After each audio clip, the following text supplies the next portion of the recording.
Don't tell me zvima nyaya sampe lecture. I never been talkative, bvunza nondiketa. Lost trust kuma bros cause they change vakusecha. I remember chiri innocent rivana tiri kujecha. Kumfombi na malofu na denzi lingarechazi. Nini ndine dream and I'll catch a dream catchers. Mskanzwa wakatanga tairova mbanje kwa best.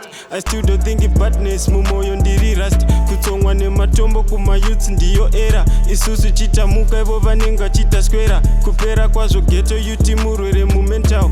Never pa respect but muround vaindi Twitter. Vakomana vejuta na Trish na Kisha. Vaskana vaisandida cause they thought ndakapusa. Chikwata kutara navo shka malova andipusha.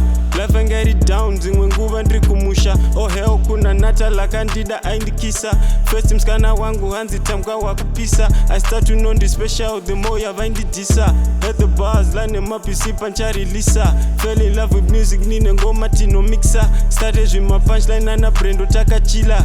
Every time they hear me ndine touch same pira. Thankful for the songs on the suza on the hila. Nemaghetto stories akabo. Mani ruti jayena matigo. Deza ana mimi narijo. Anti tamuno ndinangidza pasong parpa. Agoto maghetto stories akabo. Nina famenega ndina good. Ishada protection kwetero. Mangoma zandatanga sakaho. Tell my ghetto story in chitara yangu nyaya. Story of my life I reminisce pandogaya. Chichiva smart revamwe, skiri rangu maya. One thing that I learned, this survive on the no trya. Keep pushing dream boot, nini ne my lyrics. I've been climbing up, kungedenga ndina limit. Exquisite pa my bars, no maisa I put it. Wasn't in a touch sa, Joshua Kimmich, sa Kimmich.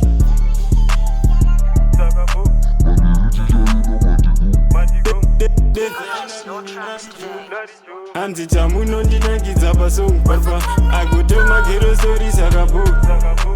Nina famenega ndina good. Ishada protection kwetero.